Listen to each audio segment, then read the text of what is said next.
Hi, everybody. Welcome back to Bimbo Mentality, a podcast where pretty girls roll up to the club, and then we get to the club, and somebody teaches us about something cool. My name is Bug, and I am joined as ever by my beautiful co-host, Emma. How are you? I'm good.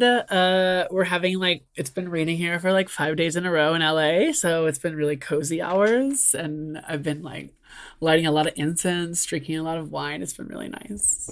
That, over in the booth, doing producer shit, it's Lilith. How are you, Lilith?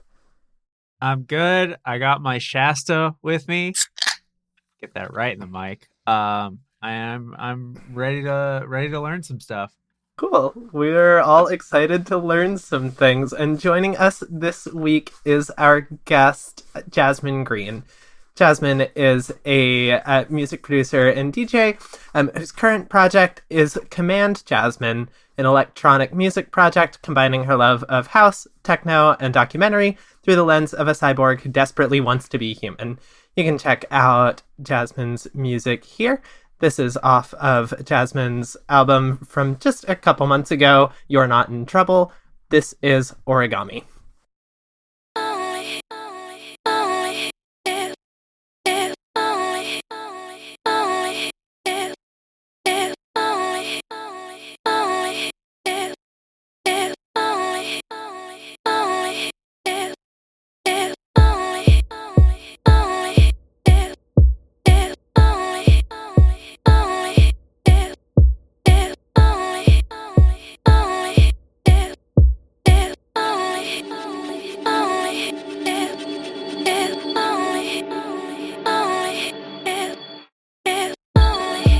Welcome to the podcast, Jazmine. Super excited to have you.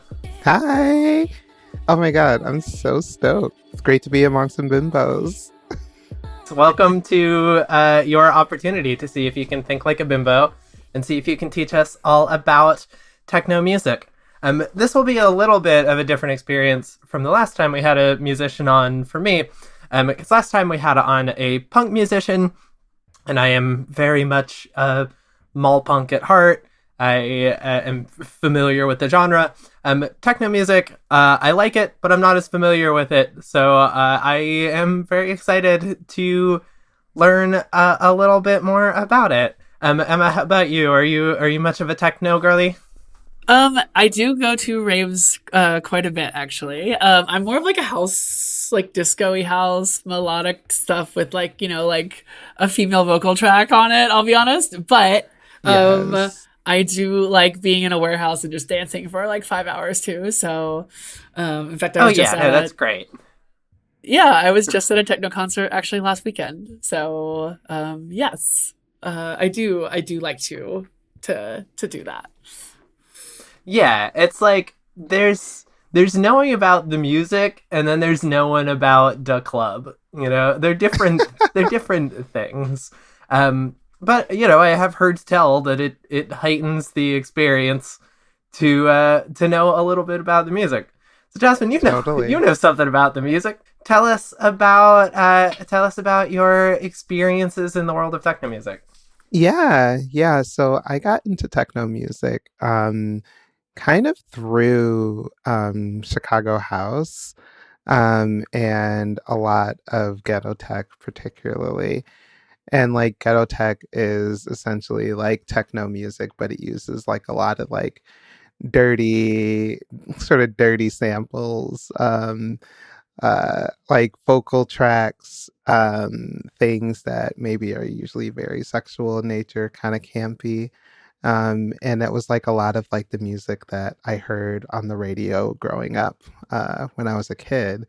I'm from just outside of Chicago, but a lot of the radio stations used to play a lot of those mixes around 7, 8, 9 o'clock, and I would tune in.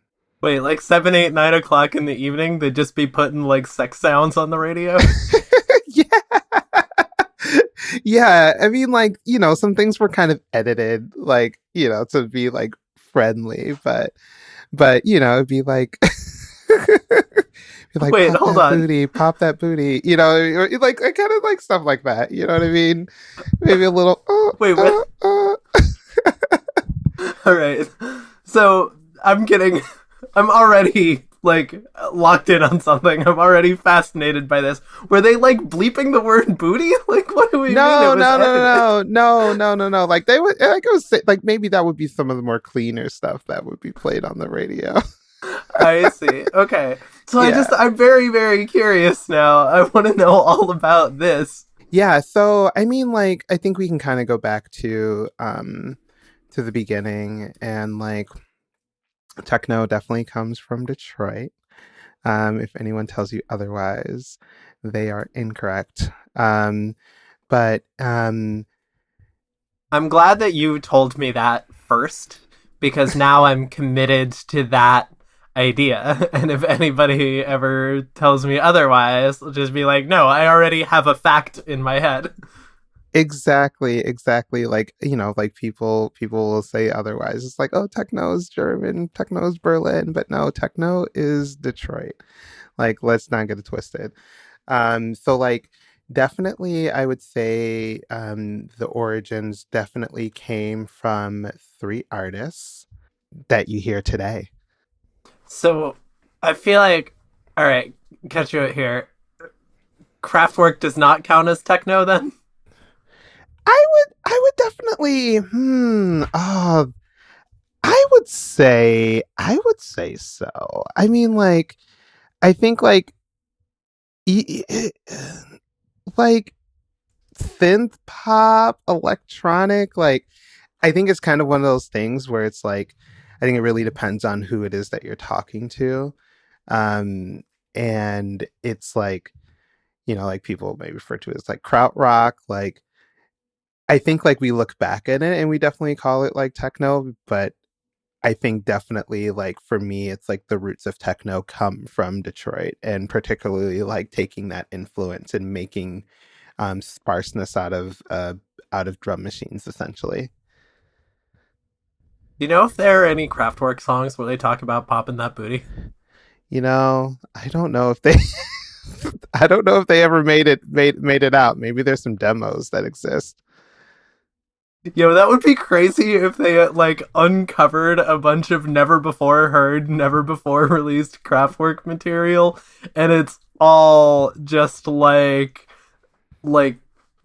booty anthems. And I'm not even talking about techno booty anthems. I'm talking like Sir Mix-a-Lot, Oh yeah, and like just just like like a total straight up ass clapping music. total late career shift for Kraftwerk that just never made it out of the studio. No, That would kind totally. of change music history if you think about it. Yeah. We'd have to And like rewrite it. you gotta like think about it, like it was like the 70s, and like it was like, you know, people were still like, what the hell is electronic music? So like so many times people were probably thinking like, what the hell are these four guys playing? You know what I mean? And it's like now we're able to look back and think like, okay, like that is electro pop. This is techno. Like it's kind of fascinating. It's like I try to get into the mindset of like what I would do if I was like in the 70s and 80s and I heard this for the first time. It's funny that like I feel like techno in when I was growing up in like the 90s and early 2000s, like techno had that place in like the cultural lexicon that like when boomers talk about like they called everything like Nintendo for a long time, you know what I mean? Like you're playing your Nintendo and it's like a PlayStation or something, and it was like I feel like in the 90s a lot of people were like, "Oh, that's techno." And it just like was a stand-in for like electronic music. You know what I mean? Oh They my called god, everything. yes. It's like Yeah, it Kleenex, was. you know what I mean? Yes, Yes, exactly. I listened to a And lot of now, and industrial music in high school. Like that was kind of my whole deal. And a lot of people would hear me listening to like Front 242 and they'd be like, "Oh, you're listening to techno." And I'd be like, it's a whole other thing. You can't but whatever. Sure, fine." Yeah, even I know that's insulting. Yeah, Mhm. well, right? To it's like both of them, to be clear. yeah, and then like now, like post 2010, it became like everything to people that don't listen to electronic music is EDM. Hardcore techno, Yes. EDM. It's like everything is EDM, even if that's like a very specific, like, And it's like for me, like along with like around that time, like I was listening to a lot of ghetto tech and trance music, and it was like looking back, I didn't know what the hell to call this. I was just like, this is I don't know, techno. this is this is just club music, you know? Yeah, anymore now you go to the good clubs and it's not even, there's a techno side and a house side. It's they don't even combine them in the context of the club. Yeah, and I don't know. I have my thoughts. I think these things should be brought in Oh, a lot interesting. more. Yeah, I just think like there should be like a lot more sort of cross genre things that happen, because like that's exactly how techno was born. That's exactly how so many genres are born, by like so much cross like sort of cross between sounds and things of that nature. Yeah, genre distinction can be a little bit extra sometimes. Like, especially now that you don't have to search the CD stores. Yeah. So I think like for me, it's like a lot of times, like I'm thinking about like how I have to organize like my music in like this software called Record Box, and a lot of times like it's just easier to put things in genres to kind of just like flip through stuff really quickly. And it's just like, okay, for me, techno is four on the floor music that's a bit sparse, maybe like in my head, like very like blue, purple in color, and is mostly sort of electronic, has a lot of space, and very mechanical. It's like that's how I would describe it. And then you have so many umbrellas underneath that. That makes sense. I feel like for me, yeah, like I kind of hinted at it earlier in the call, but like I'll be honest, this is me calling myself out here. Like I know the general sounds of the various genres. I can differentiate like a house set versus a techno set. I I'm very vibes based when it comes to like the music I listen to and like, and I also Yeah, like am love very, that. yeah, I'm very much like about the like going to see a DJ or something, and like I feel like for me it's very like an emotional connection to the music when I'm dancing. But I just nod and pretend to understand when people tell me like, actually this is like like they'll do like name off like five genres versus this is this, and I'm like, yeah, totally, I totally get that. I'm And like, I'm gonna call myself on this one too. I do the exact same thing. I am totally faking it when it Oh my comes God. to electronic Like music. we all are to some degree. Like so many times with my friends, like we're like we'll be on the dance floor, and then we'll like be like we'll like tap each other and be like, what would you call this?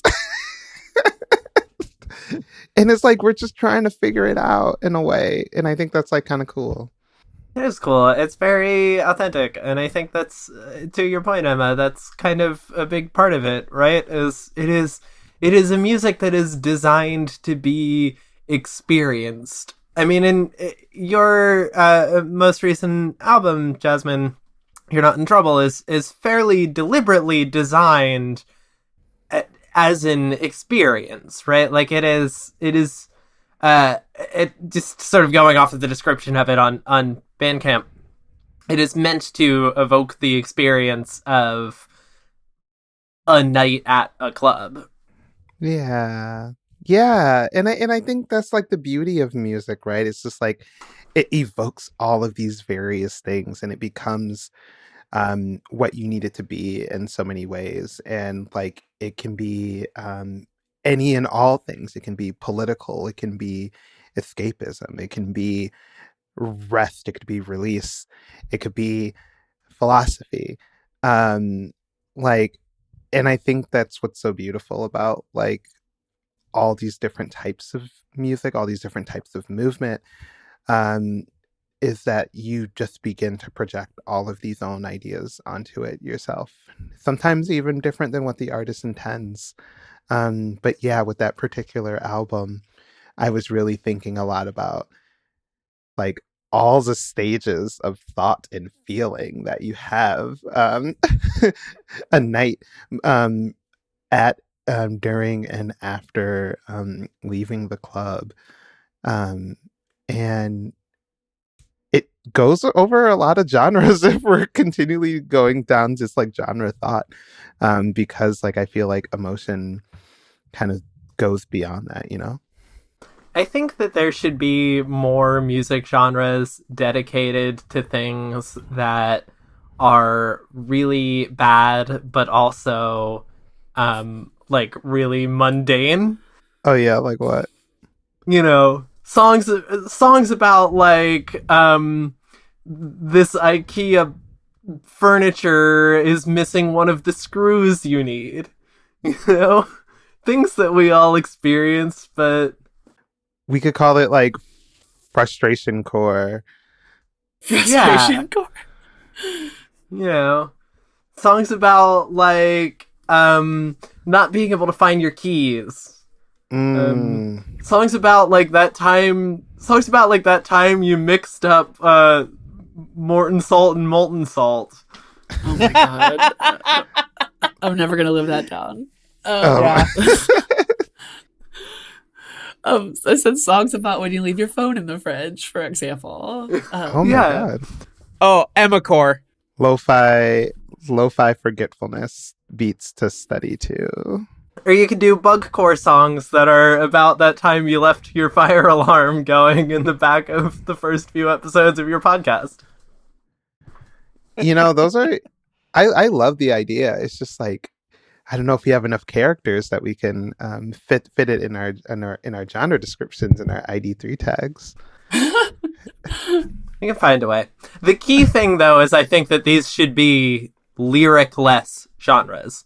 They should be electronic genres that are entirely vibes-based. I love that. Just the vibe of forgetting your keys in the fridge. Oh my I love God. that. That would be hard to convey, I feel like, in a vibe, but I feel like it's very niche, but I love the I am attempt. Somebody can do it. sure. I am sure. I bet, like, honestly, if you dig down SoundCloud, there are so many different genres that you can find your way in that people tag.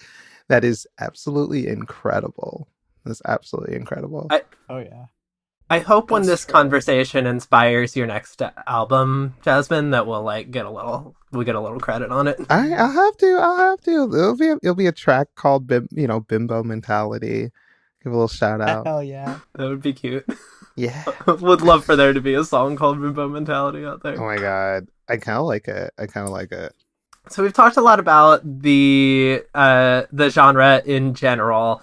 Tell us a little bit about your finding your way into this genre, Jazmine. What inspired you to become an electronic music producer?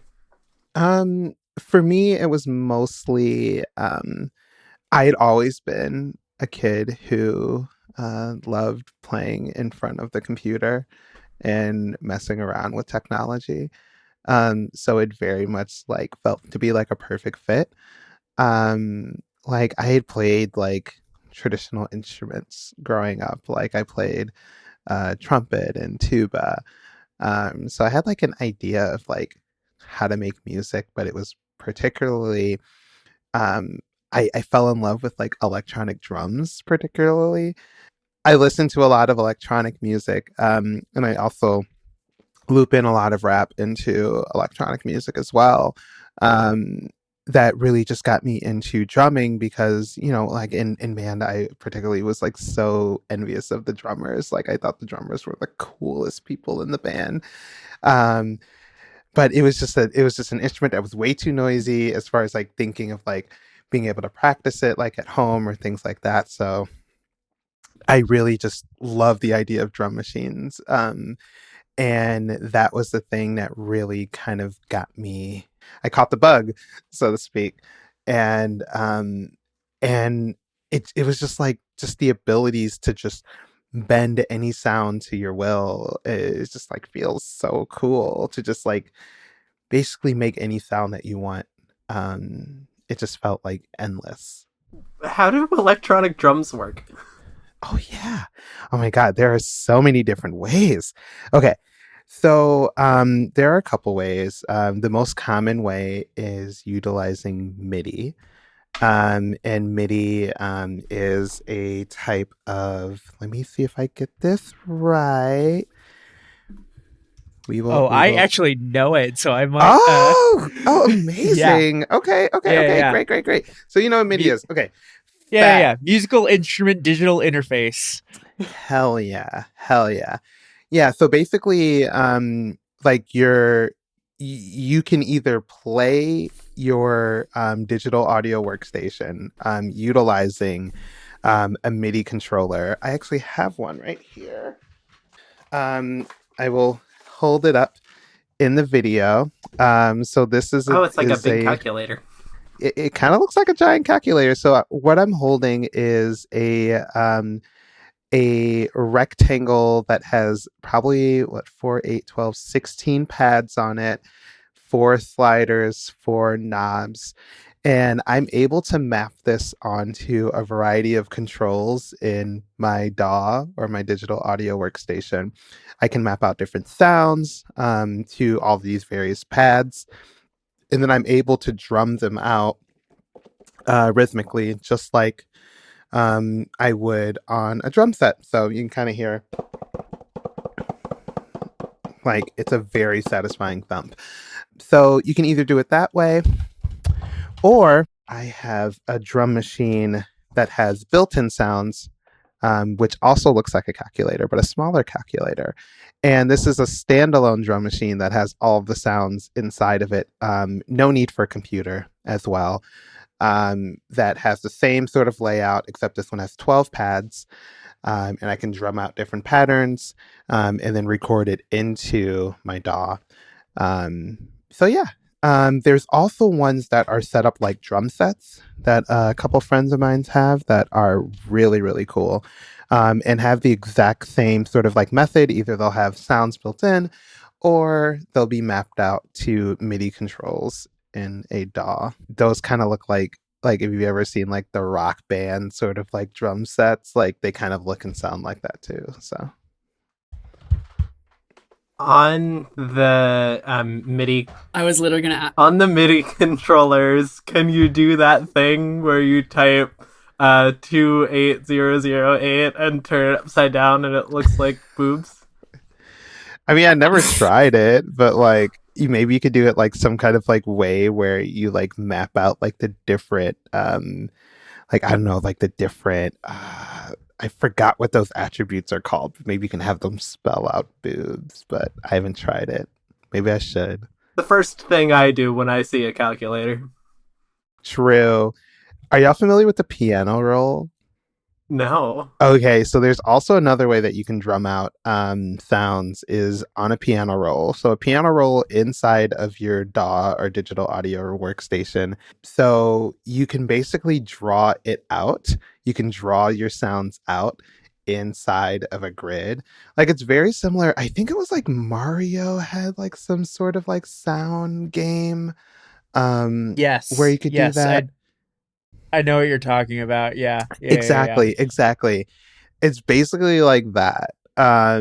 So you could in fact draw out sounds as well on a piano roll. So I could spell out boobs on a piano roll and hear what that sounds like. So that's close. If I'm not mistaken, piano roll, like that terminology and kind of the way that the technology was initially developed, it was based on player pianos, and they would have like the literal like roll of paper with things cut out of it that would determine what notes are played on the piano roll. And the same thing, it's just transferred digitally into I'm so sorry, producer Lilith. Obviously, I'm an audio producer. I'm gonna know a few things about this. Yes. And so same thing, Exactly. instead of the notes on the piano, you would have cymbal, snare, kick, etc., and so on, and you would just mark where in the timeline things would hit, and then it would go through the roll and play it. Exactly. This is a really dumb question, but like, I think MIDI like files were the ones like that like because they were small, I'm guessing, right? Like weren't those what like video games and like the like 8-bit and 16-bit era used like for the soundtracks to games was a MIDI file, or is that different? Is that completely different kind of MIDI? And I'm Ooh. You're totally. I don't know. Do you want to handle this one, or I've totally got you on this one? I think you maybe might have me because it's like that is like my area where I'm like not too familiar. So with older video games, you were totally right because you wouldn't have like an MP3 or a WAV. Like these are fully rendered out sound files, like the way you would listen to a podcast. It's much smaller to encode the just like how the instrument is played. That's a much smaller amount of data. And then like the Game Boy, the N64, whatever it is, would have a like sound font, which is like a kind of a mixture of instruments that would be played through that MIDI file so that you could be transmitting much lower amounts of data but getting through like a song background music for a game. wow. Okay. And like I never like put together like what it was actually doing. I just know it sounded like, for lack of a better term, like old video game music, that was like kind of low quality. And I'm like, after like hearing talking to Jazmine, now I understand like what that was actually doing now. So that's really cool. This is awesome. And Lilith, like, correct me if I'm wrong, but like, isn't it the reason why like all the sounds were pretty much like they all sounded very much like that? It's like they were all using the same sort of sound technology and they were all just basically reading off the same like, file. Yeah. If you can think of it basically like, it was a bunch of different songs being played by the same band, quote unquote, all the same instruments, all the same sounds, but all they can feed into it is like the way that these things are played, as opposed to now you can put all sorts of production and different instruments and actual recordings that take up a lot more data. Mm-hmm. See, my way into that sort of like way of composition was I used to make my own ringtones back in the day of like when they were like the monophonic and polyphonic ringtones. Oh my gosh. And I would have to like write out the MIDI what do you call that? Like the MIDI something. Like the MIDI code to correspond different notes in order to like make my own ringtones and then sideload them onto like a Nokia or something like that. That is so cool. Oh my god. Also, like, remember ringtones? Like, remember when people their phones just decided to go off with an entire song in public? Yes. Oh my god. Back when people used to leave used to have their phones ring in a way that made noise instead of everyone just leaving it on vibrate forever. I think we should bring ringtones back, to be honest. I love my phone off silent. Do you still have any of your old ringtones in a usable capacity? Oh my god. That's awesome. Do. Okay, that's amazing. Are they available? Can I get one? Oh my god. I mean, those old school ones that I used to make? Oh god, no. I still have like ones that I've made like a little later, like ones that are just like songs that I've clipped out. Like my favorite songs. Oh, I see. But no, those old school ones, those are like gone. Those are like, those are gone. Okay, but did y'all have the ring back tone that was very short lived where oh my god. It forced whoever was calling you to sit through a song on the phone. So like instead of the phone ringing when they're calling you. Yes. I had a Ministry song set for mine and everybody hated me in high school because of it, because they just sounded like static on the phone until I picked up. Oh my god. It makes no one want to call you though. If because I used to know this one girl had a horrible one in college and I would only text her because I didn't want to call. I have to sit through like 20 seconds of this song. It was not gonna lie, I think that killed my social life in high school. Emma, do you remember what song it was? Oh my god, I'm trying to remember now. It was like, I want to say, was it like the Vitamin C graduation song or something? I think it was like that. I was like, Oh my god. and I'm like, we're not even close to Yikes. graduating. Why is and that song's like 10 years old? Why are you playing this right now? Yeah, Like, that's what just is- somebody who likes the Vitamin C graduation song. I know. There are, I It was- suppose, people who must meet that criteria. It was great. Oh my god. I might have to like change my voicemail message and just make it like a recording of a song now. Yes, that would actually Bring be it back. good. Bring it back. That's a good idea, actually. Do that. We I should all miss pick it. I miss whatever our those like. moments. It's like they were moments of us like expressing ourselves and like Yeah. through sound. Even if I was. hated the song. Yeah. It Well, was. we'll You're all right. have to pick whatever our favorite song, whatever song we were using in high school. Even if in some of our cases it's something that probably doesn't like you shouldn't make as your voicemail ringback song, because I think Uh-oh, most Bug. like I don't remember for sure, but mine was probably a Smashing Pumpkins song. Ooh. That Yeah. tracks. I can see that. I can see that. Oh, mine was Dip It Low by Christina Milian. Very, very pop hit. Love it. I would like us to backtrack a little bit and talk about that video game that apparently exists where Mario is a techno DJ. Because I would like us all to consider if Mario raves.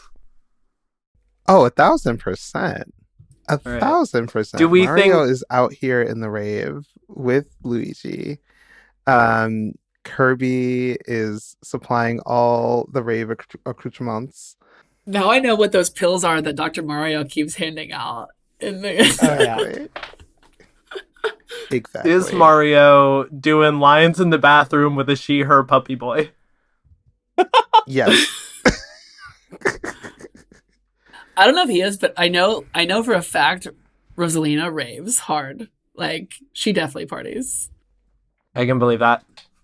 Yeah. All those little, like, star guys that are... Yeah. Yeah. I think Rosalina and Daisy go out and party a lot. Peach is Oh, like more of a definitely. homebody. Yeah. I like to think that they just kind of hang out without Peach. Yoshi is definitely a club promoter. Is definitely like making sure that there are enough people that are coming in, sometimes at the door, continually flitting around. Feels like they know everyone. Like, but knows no one. Oh, that's so sad. And Wario, as we all know, is a chaser. Oh, for sure. What's the canonically trans character? Birdo, right? Birdo, yes. Yep. That's what I thought. That's our Right, trans well, we've now representation. successfully determined the role in the rave scene of every major character from Nintendo's no, Mario wait. franchise. Who is Toad? Who is Toad? Oh my god. Feel like Toad's the bouncer at the door who if you don't pass the vibes to get in, he tells you that your princess is in another castle and to try the place down the block. Oh love my that. god. I love Oh that. my, Yes. oh my god. That's so accurate. Okay. So then if Wario is a chaser, then Waluigi is a grumbler, like the other platonic opposite. Oh my god. all right, well, I guess do we have to go on a little bit of a tangent and explain to like the 3 cis people who listen to this podcast what a grumbler is? I'm about to say, if you're a Or cis do we person just that leave knows what that one open ended? I feel like if you're a cis person who knows what a grumbler is, you're already family. That's true. Oh, you may yourself be a grumbler at that point. You may be if you don't. True. That's If true. you know what a grumbler is, Good you're the point. grumbler. Look to your left, look to your right.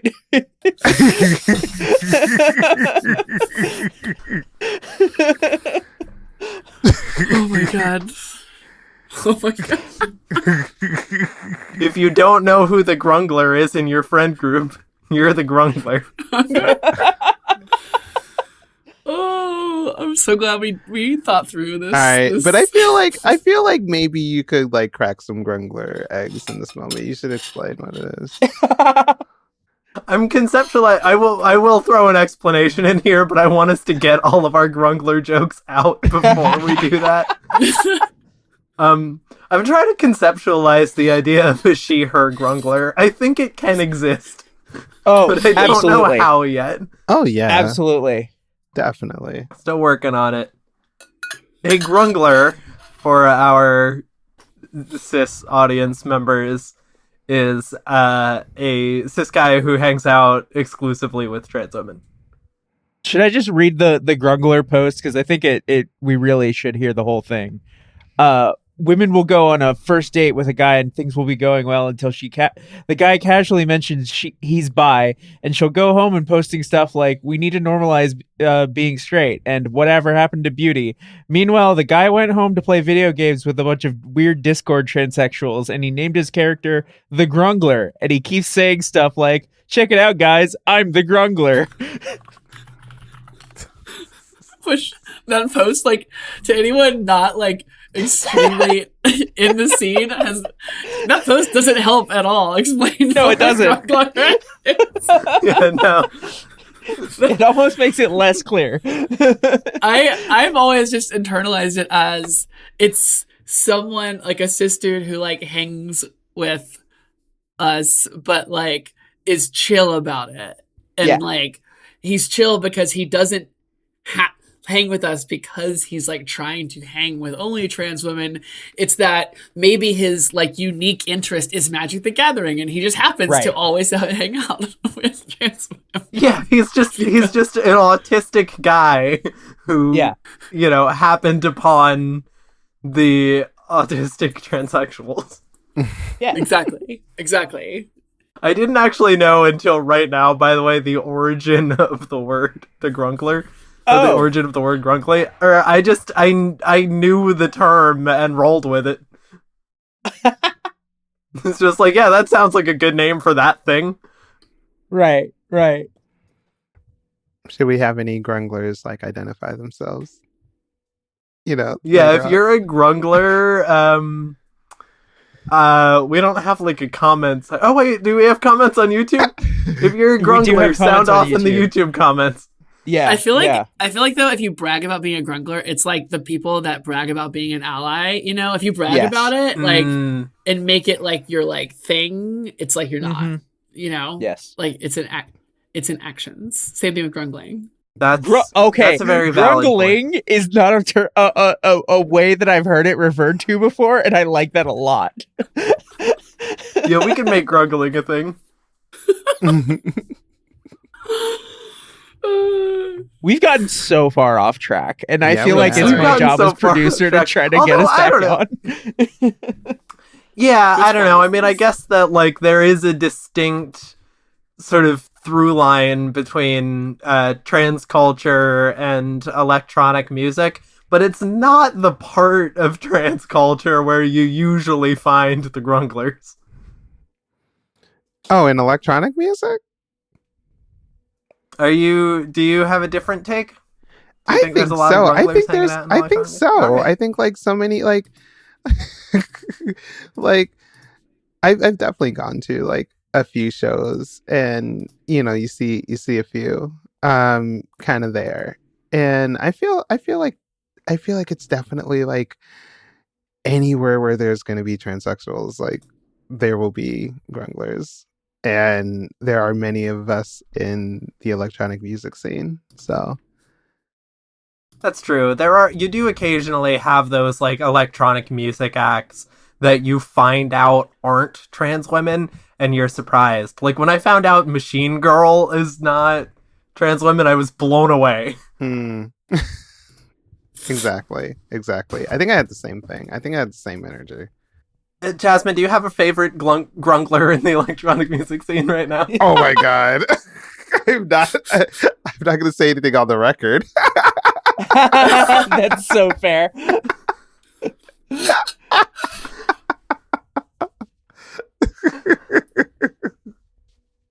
Do you think there are grunglers who are into jungle? Oh, for sure. Jungle The jungle grungler. Jungle I was The Gungle. gonna jungle say- gruggle. God, we have talked a lot about grunglers. This really is just the grungler episode. Should title it the grungler episode.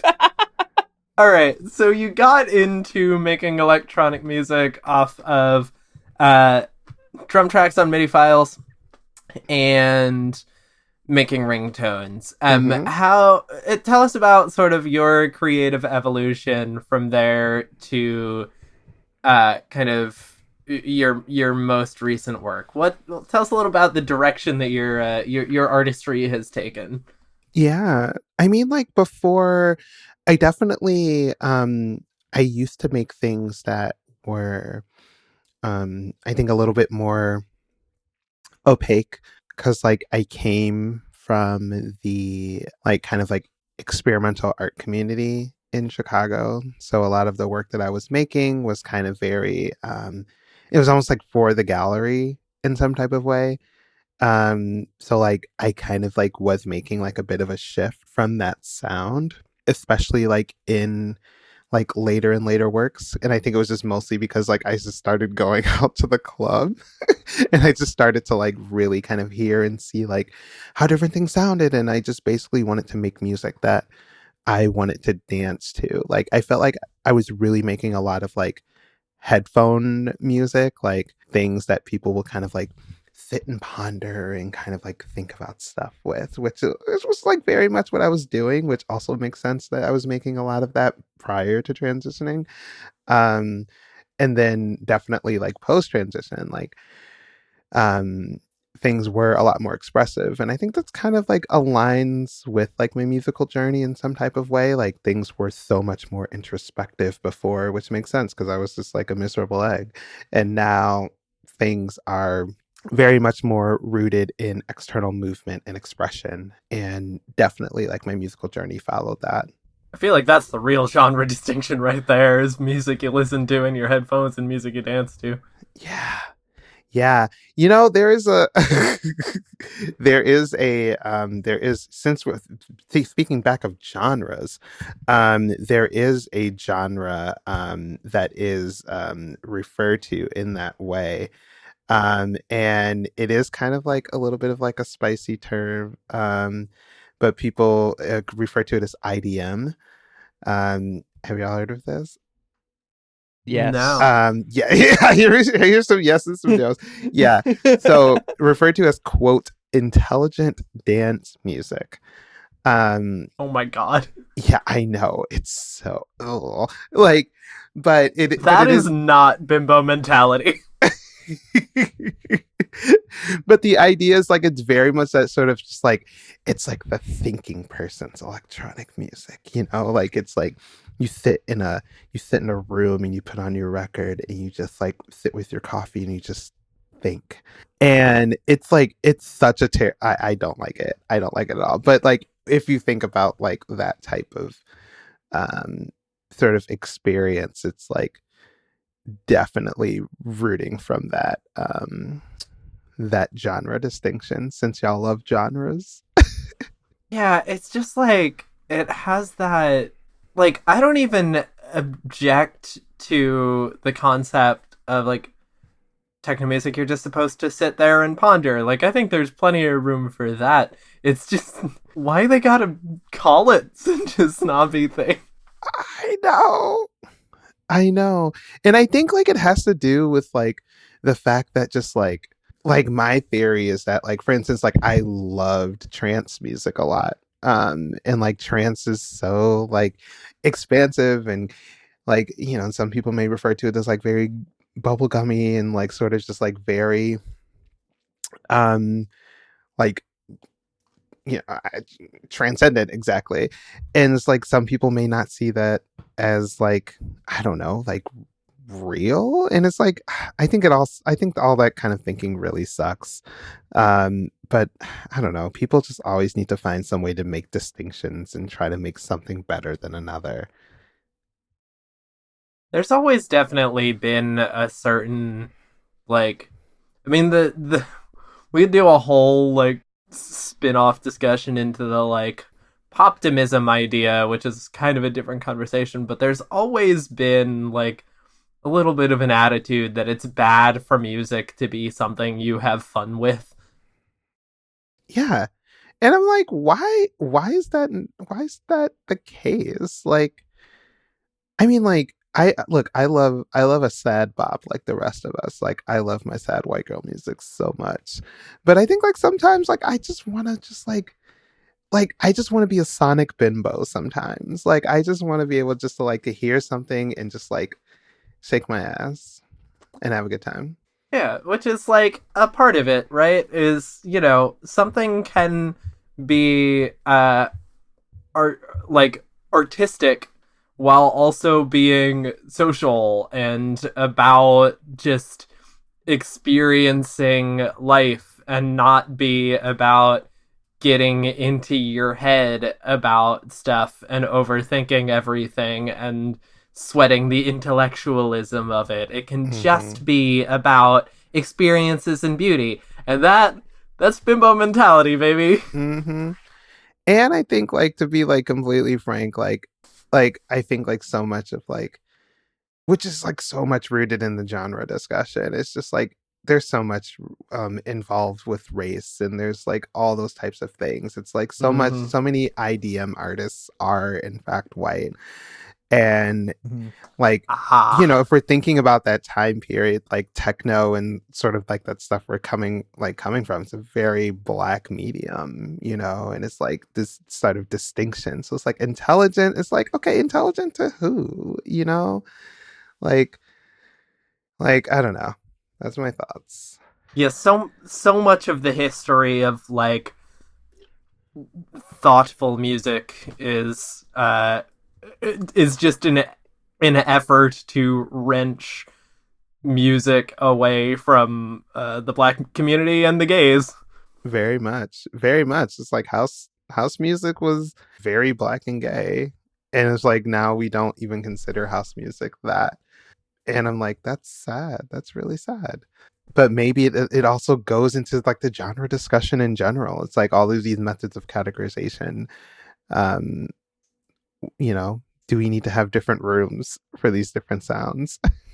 To go back, what would Yoshi want? You know, That's such an important question. yeah, you want us all there It's an important in the same room. I think we are pushing an hour here. I think it is time to talk a little bit about what we've learned today. Emma, what have you learned in this journey today? Oh my god, I was like, we're into what like MIDI was, and that was really cool. I learned that it was possible back in the day to make your own ringtones. I didn't know that. I also learned that Waluigi would be a gruggler and Wario would be a chaser, and that's like the big takeaway that I learned today.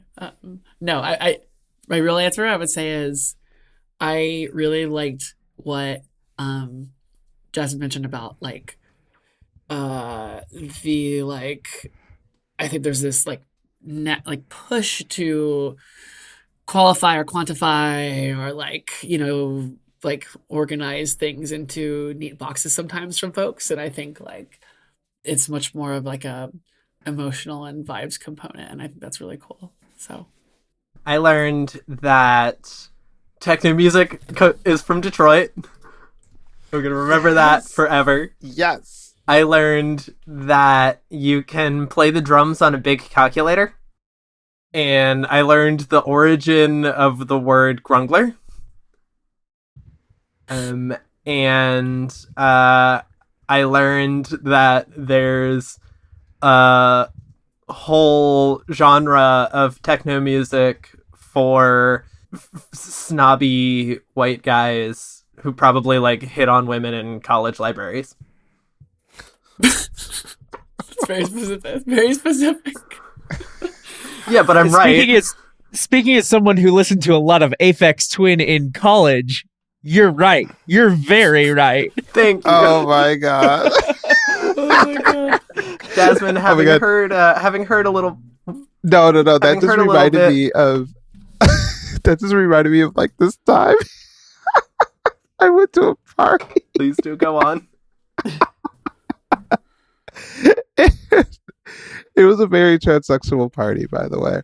It was like all the trans folks and the gays, and we were just like all like it was on the roof, and we were like kind of all in the corner, like having a smoke, and it like the door kept opening and closing, like to go like from the roof to like where we were, and like every time that the door opened, because people were coming in and out like by the elevator or whatever, like you would hear like a new song that the DJ is playing, right?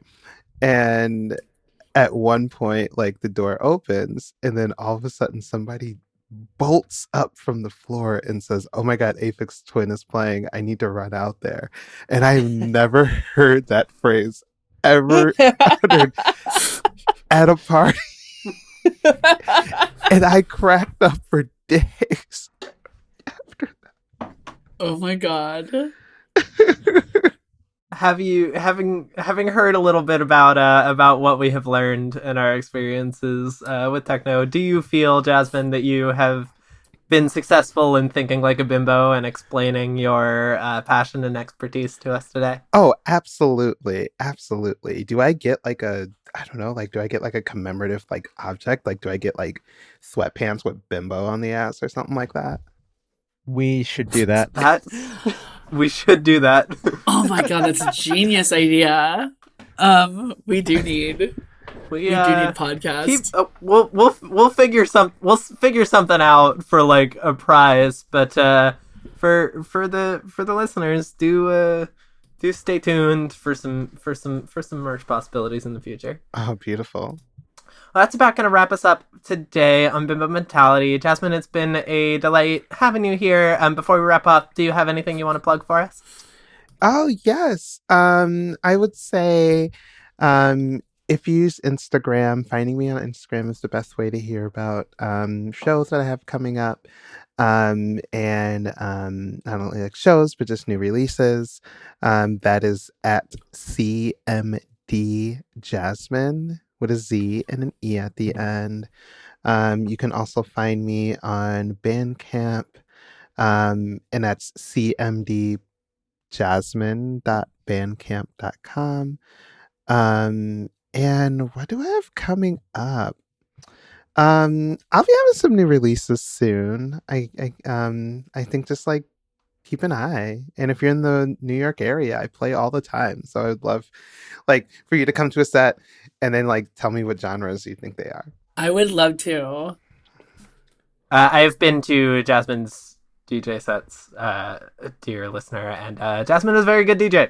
So you should absolutely come out and dance a little bit to that. And I will make the usual sort of plea that I make when we have musicians and artists on, which is support your local artists.